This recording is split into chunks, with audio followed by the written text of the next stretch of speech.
can sign in. If the members would get signed in, and we'll get started right here in just a few minutes.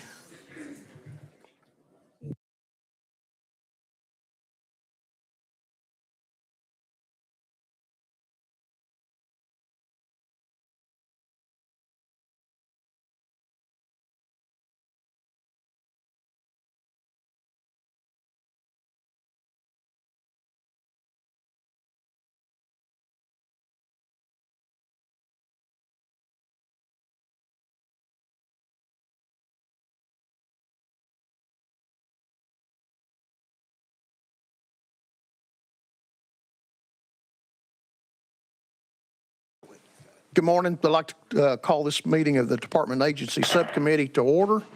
And I'd like to welcome everyone here today. And we do have a little housekeeping to do first off the list. So we'll take care of that and then we'll get started. First up is item number 5, House Bill 2198. Without objection is roll 1 week. Item number 6, House Bill 1885. Without objection is roll 1 week. Item number 12, House Bill 2211, rolled 1 week. Item number 17, House Bill 1252 is rolled 1 week. We have item number 11, House Bill 2245 is off notice. And item number 19, House Bill 338 is off notice. So we get that cleared up, and Madam Clerk, would you take the roll, please?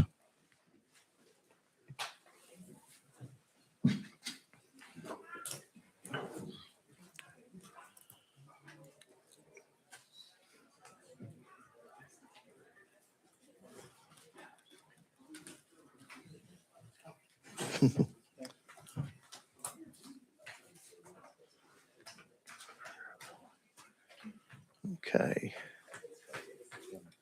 Crawford, let him get on there. All right.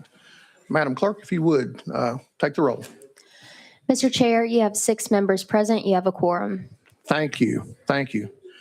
Before we start into the agenda, is there any personal orders from any member of the committee? Seeing none, we're going to roll into the calendar. And first up, we have House Bill 1635 by Chairman Moon. We have a motion and a second. Chairman, you're recognized. Thank you, Mr. Chairman and members. I believe we do have an amendment on this bill, That is correct. and I believe it is barcode 14544. That is correct. That's what we have. Would you like that added to the? Yes, sir, Mr. Okay. Chairman. We have a motion. We have a second. We have a second on the amendment, adding the amendment to the bill. All in favor, say aye. Aye. Any opposed? The bill is amended. Thank you, Mr. Chairman. House Bill 1635 is amended is the Veterans Internment Update ensures that Tennessee honors service, not federal activation status, by allowing honorably discharged members of the National Guard and Reserve who have completed their service obligations to be interned in Tennessee state veteran cemeteries. In 2021, Congress authorized states to expand their cemetery eligibility without jeopardizing federal funding. Any fiscal impact on this bill can be handled in the existing Tennessee Department of Veteran Services budget.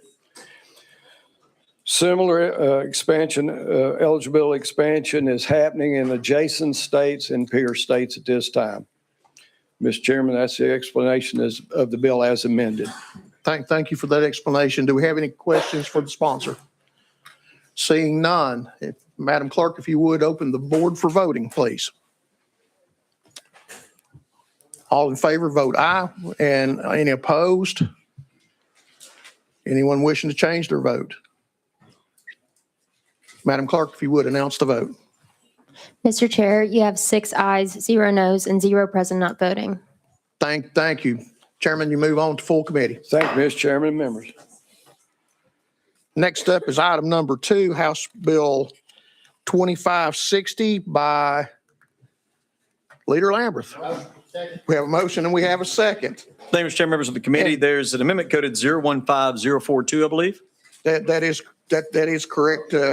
And I believe it does rewrite the bill. So if we would, we'll go ahead and vote to add the amendment. Do we have a motion? We have a motion and a second to add the amendment. All in favor, please say aye. Any opposed? The ayes have it. Your amendment is on your bill, sir. You're recognized. Thank you, Mr. Chairman and members of the committee. For many, many, many years now, TEMA has served us well. They have served during floods and tornadoes and hurricanes and natural disasters of all types. But they have never been a standalone department. And during times of emergency, they operate as one. But during the times when we are not in an emergency situation, they fall under the military department. That's been that way for decades, but it just doesn't fit with modern day missions on what they actually do. And so this bill would create them as a standalone department. All right. We've heard the explanations. Any questions for Leader Lamberth? Seeing none. Madam Clerk, if you would, open the board for voting. All in favor, please vote aye. Any opposed, vote no. Anyone wishing to change their vote?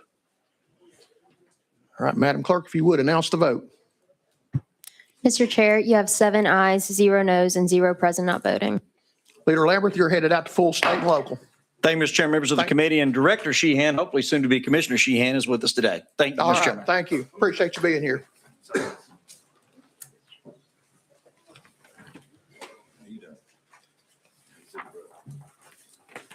see, I'm missing, what am I missing here?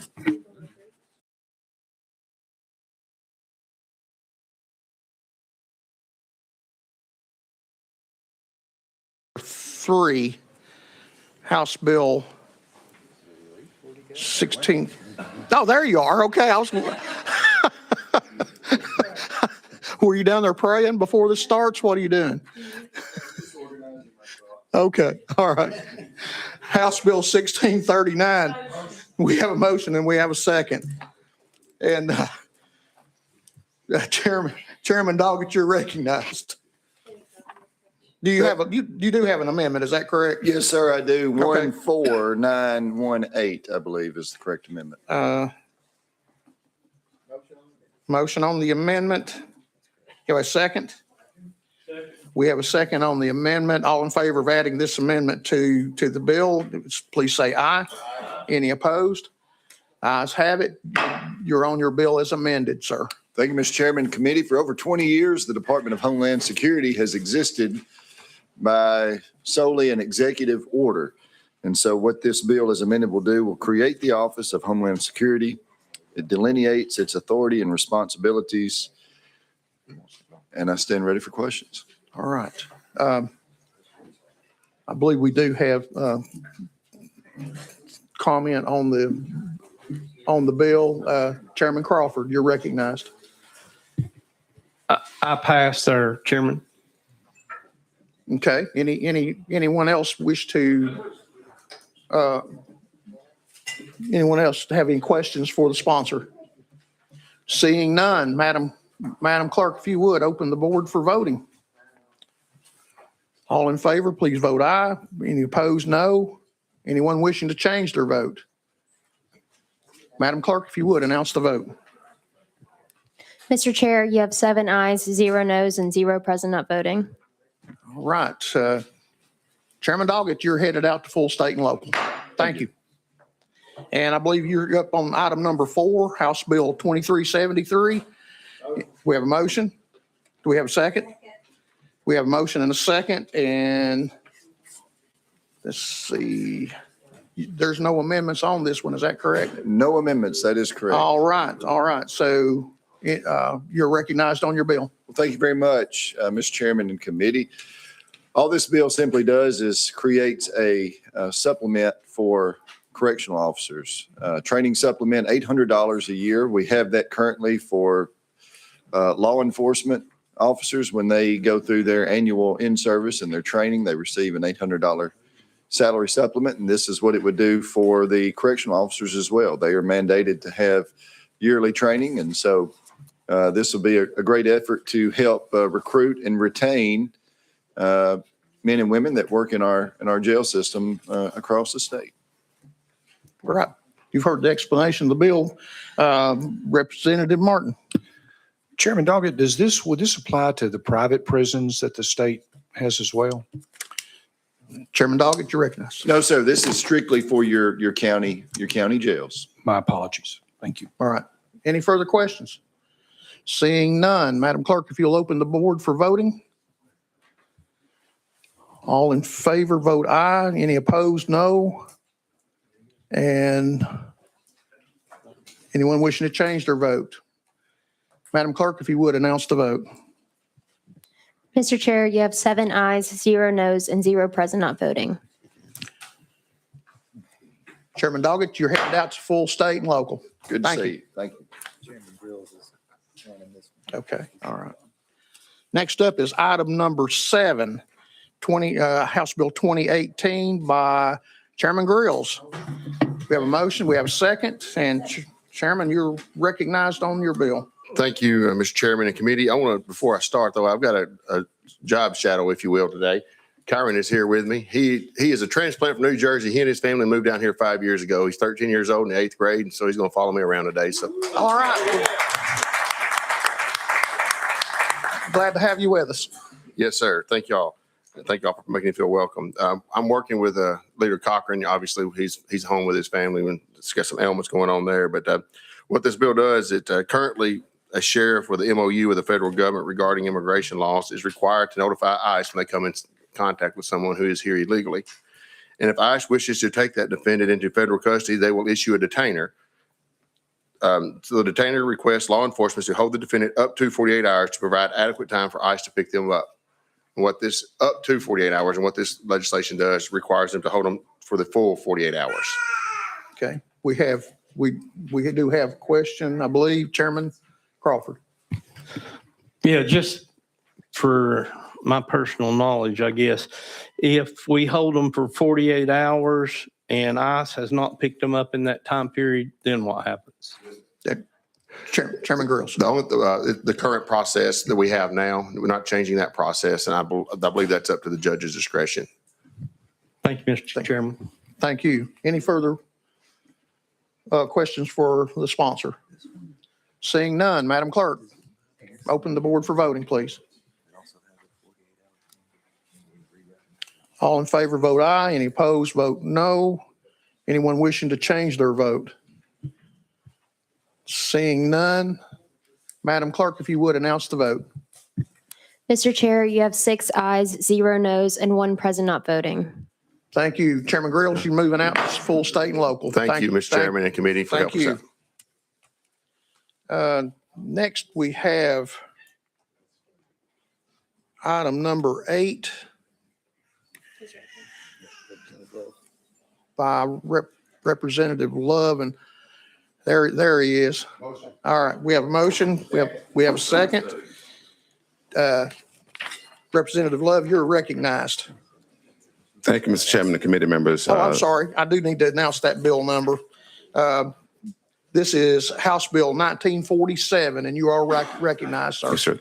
Thank you, Mr. Chairman and committee members.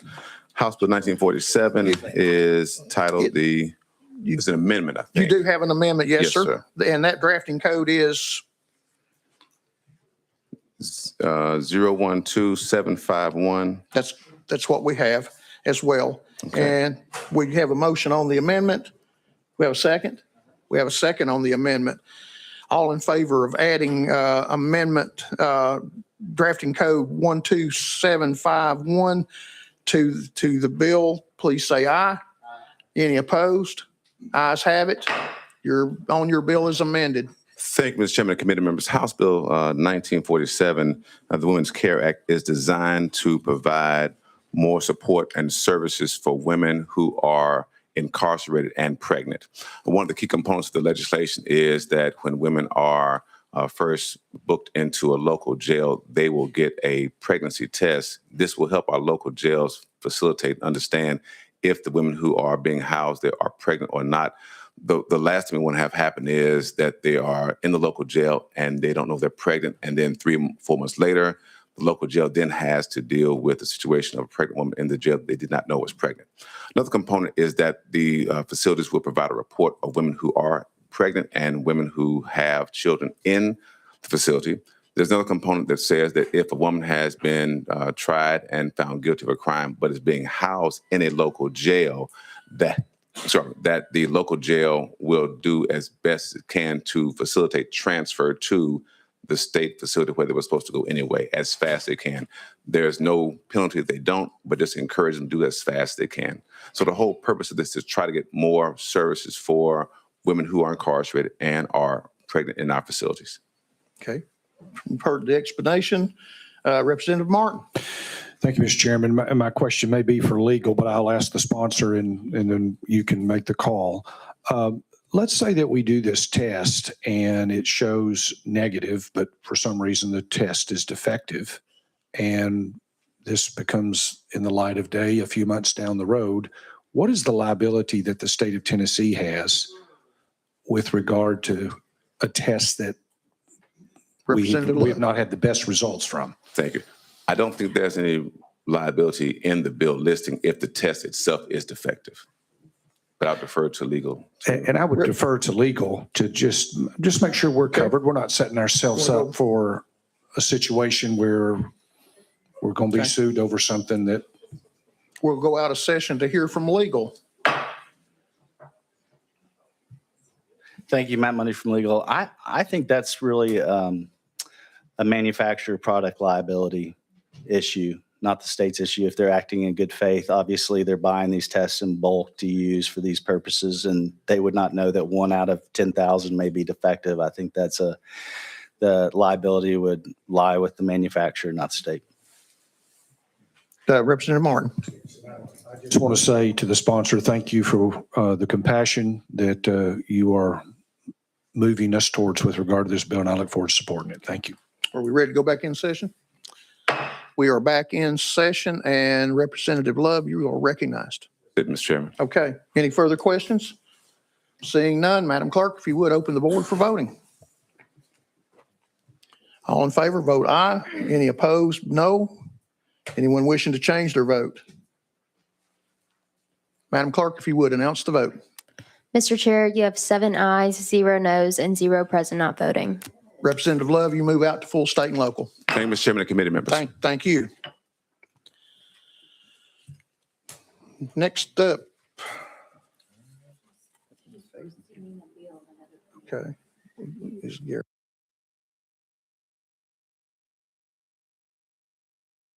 Item number 9, House Bill 2449 will be rolled to the hill of the calendar.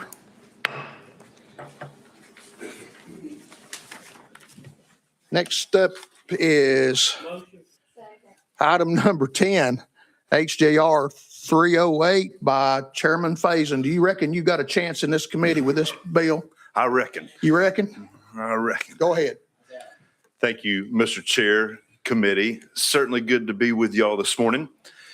Several years ago, somebody was making fun of the way I talked, and I don't blame them. And Object. Object.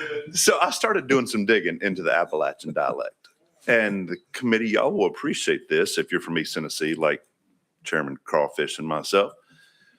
The Appalachian dialect is the oldest form of American English language. And I feel like it's fitting for us, since it started right here in Appalachia and East Tennessee, that we ought to do something about that and celebrate it. I found it interesting in my studies. Y'all will appreciate this. Davy Crockett was an Appalachian, spoke it. Stephen Austin, Sam Houston, and even the Kentuckian James Bowie, who was just north of Tennessee. They all spoke that. And the cool thing about it is, if you remember in history, they all made it down to East Texas.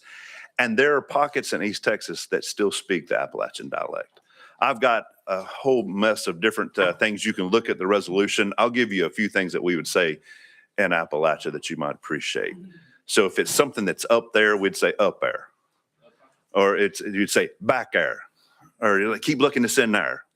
Or it's over there. Or, You look at your son and say, come here. You know, that just things like that. Just, you know, I don't care to do something means I'll be glad to do it. And all kind of wonderful things about the Appalachian dialect. I think it's fitting and proper for the Secretary of State to put it in our Tennessee Blue Book as an acknowledgement of the oldest dialect of the English language in America. And that's what this bill does. Well, I reckon Chairman Pears has a question for you. Sure. You reckon? I reckon. Chairman Lay it Powers. on us. Chairman Powers. You do know that I live, Mr. Sponsor, right in the middle of the Appalachian Mountains. Of course, you didn't mention me when you were talking about East Tennessee because you and I have had that argument that I don't live in East Tennessee. And if you would like my vote on this bill, would you like to acknowledge that? Chairman Faison. You got any comment? Mr. Chair, I sure would appreciate that vote, but I'm not going to acknowledge that anybody north of Knoxville is truly in East Tennessee. And Chairman Faison, I will also add to Chairman Powers here. I'm in Hamlin County. I was raised in Claiborne County, and that's about as country as you're going to get up in East Tennessee. You're east of Knoxville, Mr. Chairman. I don't That's care. East Tennessee. Yeah, I don't care where else you go, but that's country. And I'm not sure I'm voting for this just because you didn't recognize me either. He didn't. He didn't. You know, all right. We probably need to, is any further comment? Representative Martin. I just wondered if Representative Faison wanted to pass this off to someone that he hadn't offended so much. Probably wouldn't be a bad idea at this point.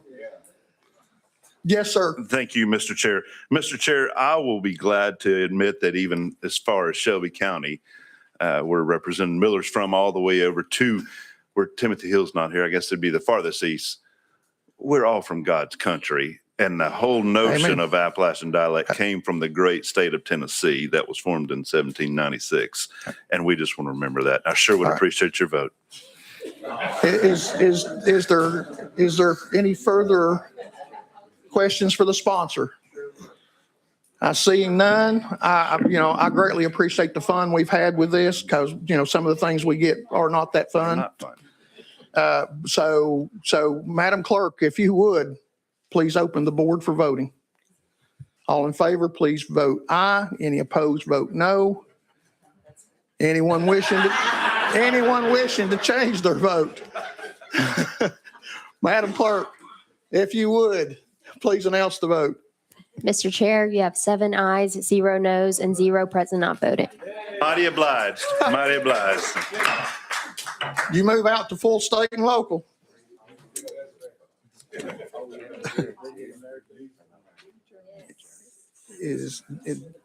Who? Garrett. Okay.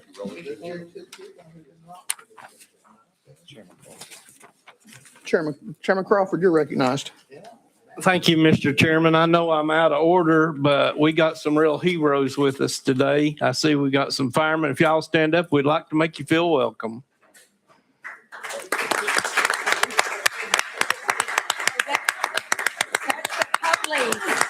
Oh, it's the police. It's 5-0. Sorry. They still American. That's right. We appreciate you being here. Without objection, we're going to move back to item number 9, House Bill 2449 by Chairman Garrett. We have a motion and a second. You're recognized. Thank you. And I believe you do have an amendment. Is that correct? Yes, Mr. Chairman, it's 14880. 14880. We got a motion and a second on the amendment. All in favor of adding the amendment to the bill, please say aye. Any opposed? Ayes have it. You're on your bill as amended. Thank you, Mr. Chairman. This bill, as introduced, requires public libraries to establish by a county, city, or town to adopt a materials reconsideration policy that provides a process by which any legal residents of a county where the library is located may request that the library withdraw an item from its collection or reclassify it or move it to a different area. With that, Mr. Chairman, I'll be happy to take any Okay. questions, but that's Is the crux of the there piece of legislation. Any questions for the sponsor? Seeing none, Madam Clerk, if you would, open the board for voting. All in favor, vote aye. Any opposed, no. Anyone wishing to change their vote? Seeing none, Madam Clerk, would you announce the vote? Mr. Chair, you have 7 ayes, 0 noes, and 0 present not voting. Chairman Garrett, you move out to full state and local. Thank you, Mr. Chairman, committee. Thank you.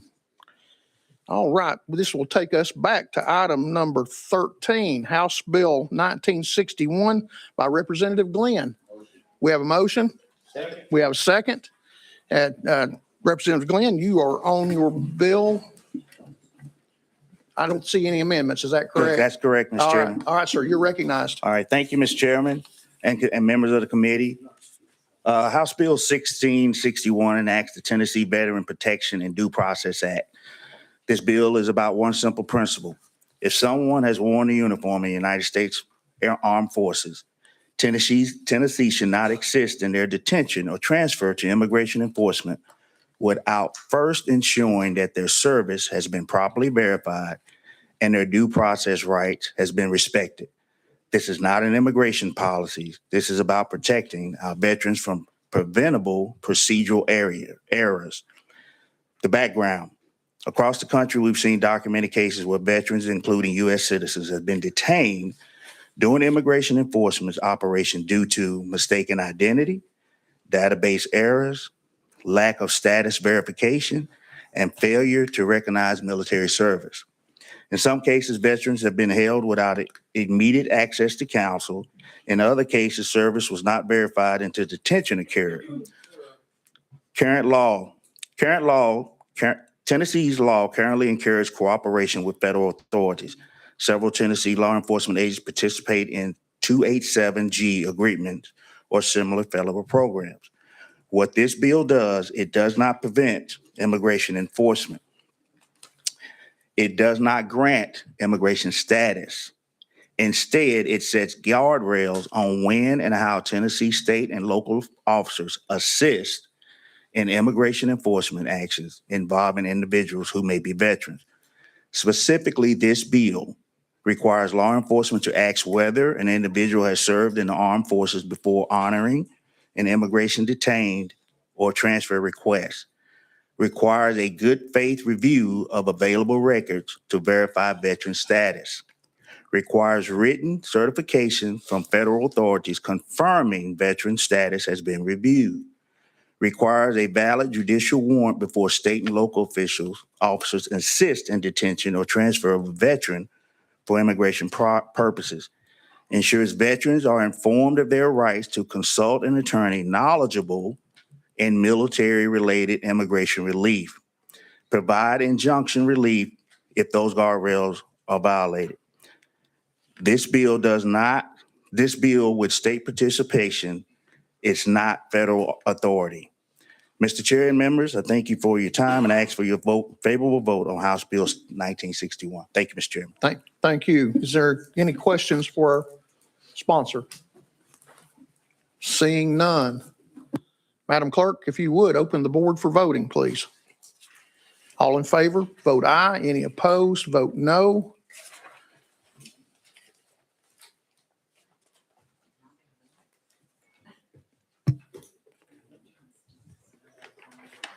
And anyone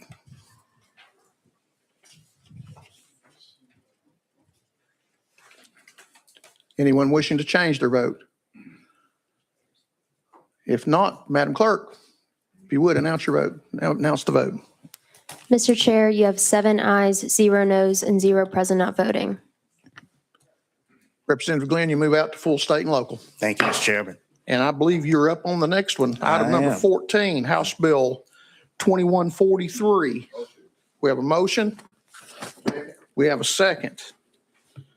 And let's see, there's not any amendments on this one either. Yes. Oh, yeah, there is. I'm sorry. Would you care to give us that drafting code? It is 014 014114. That's what we have, and I believe it does rewrite the bill. Yes, So, sir. Would like to vote to add the amendment to the bill. I need a motion. We have a second? We have a second. All right. All in favor of adding the amendment to the bill, say aye. Any opposed? Ayes have it. And Representative Glenn, you're back on your bill as amended. All right, thank you, Mr. Chairman. Thank you, members. This is a really simple bill. All this bill really does is ask the Department of Veteran Services to conduct a study over the summer with the existing resources that they already have to evaluate our veteran service officers across the state, identify any underserved areas, operational capacity, including review and complication of county workload, and local outreach efforts. Also, identification of potential funding mechanisms to support our local veteran service officers. What we found is that across the state, many of our veteran service officers are not performing at the capacity that they need to ensure that our veterans are getting the services as well as the benefits that they deserve. So this bill just asks them to look across the state, give us some recommendations on how we can better make the veteran service officers across the state more efficient. And they will do that over the summer while we're out of session. So that's all this bill really does. All right. We've heard the explanation. Is there any questions for the sponsor? Seeing none, Madam Clerk, would you open the board for voting, please? All in favor, vote aye. Any opposed, vote no. And anyone wishing to change their vote? Madam Clerk, if you would announce the vote. Mr. Chair, you have 7 ayes, 0 noes, and 0 present not voting. Representative Glenn, you move out to full state and local. Thank you, Chairman and members. Thank you. Next up is item number 15, House Bill 2294, and I don't see the sponsor. Chairman Crawford. Mr. Chairman, I'd like to make a motion that we roll this to final calendar 2. There's a motion and a second to roll to final calendar 2. All in favor, say aye. Aye. Any opposed? Ayes have it. Roll to final calendar 2.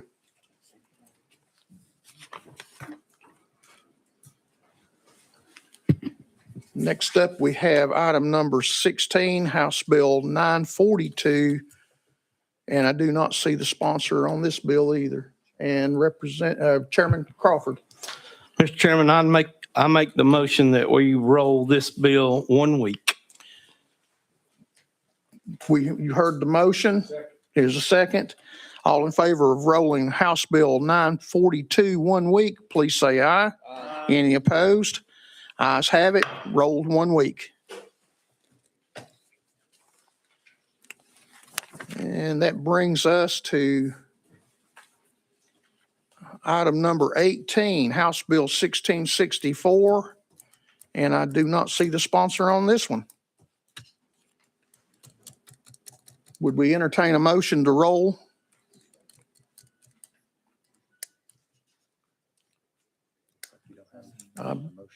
Is there any? Okay, thank you. Do I have a second? Oh, wait a minute. Okay, all right. All right, we'll back up. Don't sit down. Don't sit down. You're up. You're up. Item number 18, House Bill 1664 by Representative Mayberry. Do we have a motion? Motion. We have a second? We have a motion and a second, and I do see an amendment on your bill. Would you give us that drafting code?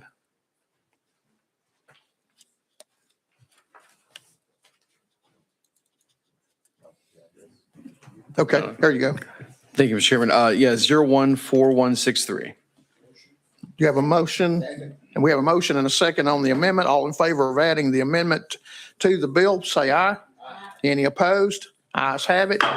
You are recognized on your bill as amended. Yes, last year, the General Assembly passed legislation prohibiting discriminatory preferences in the state and local government. However, while the prohibitions were put in place, there was no uniform requirement that the entities certified that are complying to the law. This bill simply allows the executive head of states, counties, municipals, metropolitan governments, and public institutions of higher education to submit an annual attestation of compliance to the comptroller's office by January 1st, 2027, and therefore after.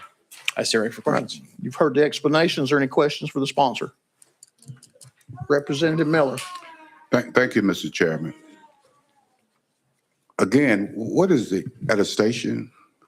Exactly what is that you're asking these departments and Representative Mayberry. colleges to do?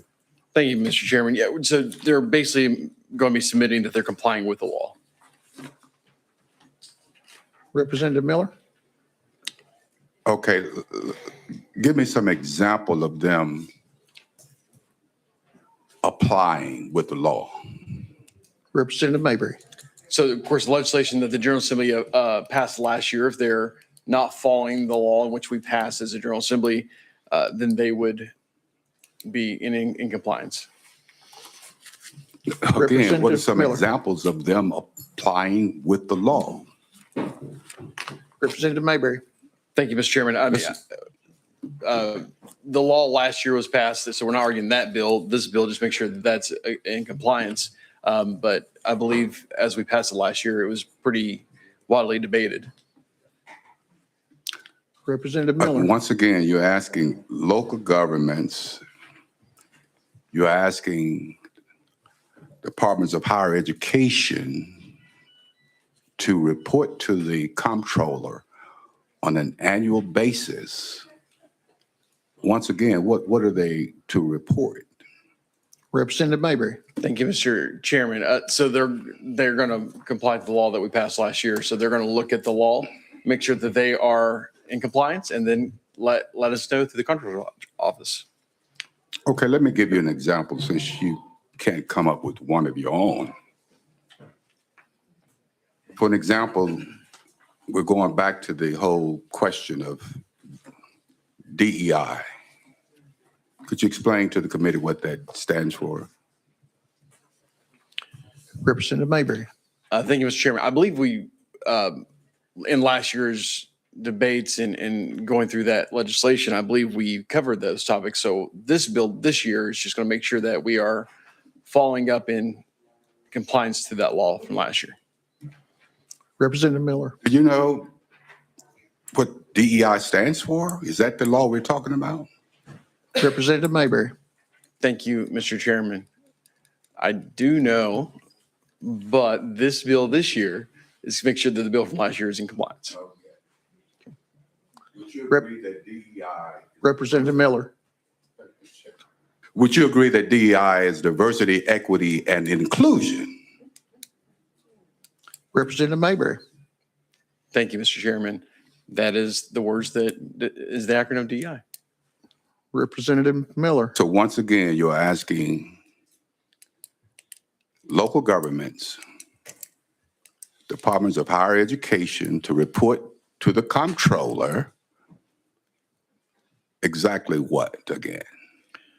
Representative Mayberry. Thank you, Mr. Chairman. I appreciate the question. Again, we're going to ask them, are you following the law that this General Assembly passed last year? And I think it's a good thing that we follow our laws, and this is going to make sure that this is happening. Representative Miller. All in reference to DEI. Representative Mayberry. Thank you, Mr. Chairman. I actually, other than the title, I actually don't believe those words were written in the law, but yes, following the law in reference to discriminatory practices. Representative Miller. Again, you can't give me an example, so let me give you an example so I can understand for clarification.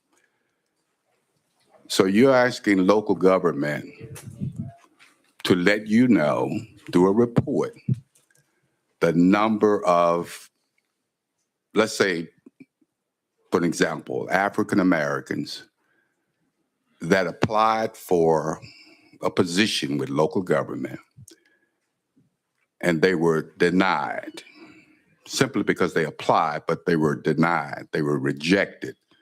Is that the kind of report that you're looking for? Representative Mayberry. Thank you, Mr. Chairman. The law as it stated last year was that we are not going to be in the practice of discrimination here in the state. So if there is discrimination going on, they're going to have to report it according to the law of last year. Representative Miller. Another example, since you can't seem to give us an example of exactly what you're looking for. Let's say you have an African American that's currently on a job, has a position, higher education, and they are denied a promotion for whatever reason.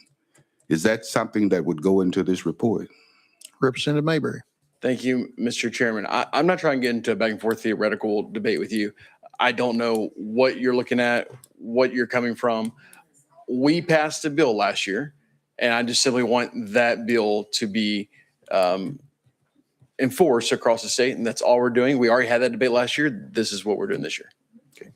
Representative Miller. Thank you, Mr. Chairman. I will continue the questioning in full committee. Okay. All right. Next we have Representative Martin. Representative Mayberry, these head of departments or whatnot, they're reporting on what they're doing. Is that what this bill is about? Representative Mayberry. So the head of of course, last year's bill, it was like, so a mayor of a city, the head of the LEA, the head of a college would need to make sure that they are not having discriminatory practices according to the law, which passed last year. So we are asking them to file with the comptroller's office that they are following that law that which we passed last year. And that's simply what this is doing. Representative Martin. Mechanism in this where someone other than the head is reporting on what they're doing? I mean, it's kind of like a bank robber saying, well, I really didn't rob a bank. When they repeat themselves, when they're reporting on what they did or didn't do, I wonder if there's someone else that is following through to make sure the law is followed. I mean, if you gave me a law, I'm going to tell you I'm following it because I don't want to get in trouble. But that doesn't necessarily mean I'm following it. So my question really is there a mechanism that holds someone outside the organization accountable? Is that what this bill is about, or is it just about self-reporting? Representative Mayberry. Thank you. Thank you, Mr. Chairman. And I understand what you're saying now. Just a little bit of clarity on the amendment. We did change the college side to the executive head of the president or the chief executive head. So just there is that clear difference right there. But yes, the comptroller's office then would allow us to have an understanding, are you following the law? And if they're not, then we actually can do enforcement and get more teeth to the law, which we passed last year. So now there is a follow through that can happen if they're not in compliance. Representative Martin. One follow-up. So my last one. So in other words, they're self-reporting, but then the comptroller's office is checking to make sure if that is indeed what's being carried through. Is that kind of like an audit of what they're doing to make sure they're doing that correctly? Representative Mayberry. Thank you, Mr. Chairman. Yes. Thank you.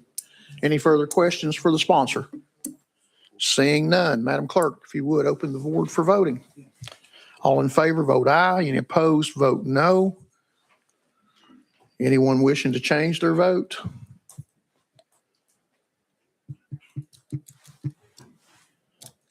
Madam Clerk, if you would, announce the vote. Mr. Chair, you have 6 ayes, 1 no, and 0 present not voting. Thank you, Representative Mayberry. Move out to full state and local. Thank you, Committee Chairman. Thank you. And item number 20, House Bill 1989 by our own Representative Langford. We have a motion and we have a second.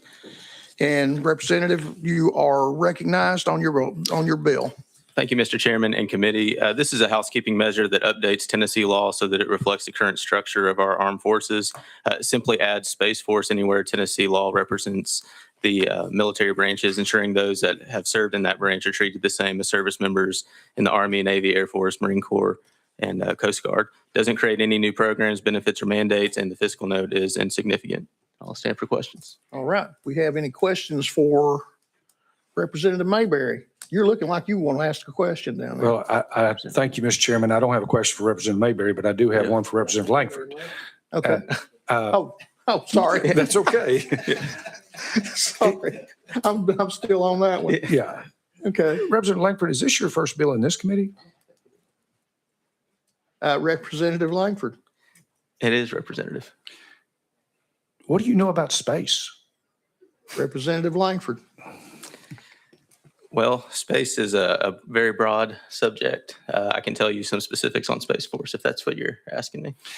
Representative Martin. This bill is just basically putting in code everything that we have for every other branch of service. It's just updating. Is that correct? Representative Langford. Thank you, Mr. Chairman. Yes, Representative, that is correct. It just reduces ambiguity, makes things smoother. All right. Thank you. Is that it? Any further questions? All right. All right. Seeing no further questions, Madam Clerk, if you would, open the board for voting. All in favor, vote aye. Any opposed, vote no. Anyone wishing to change their vote?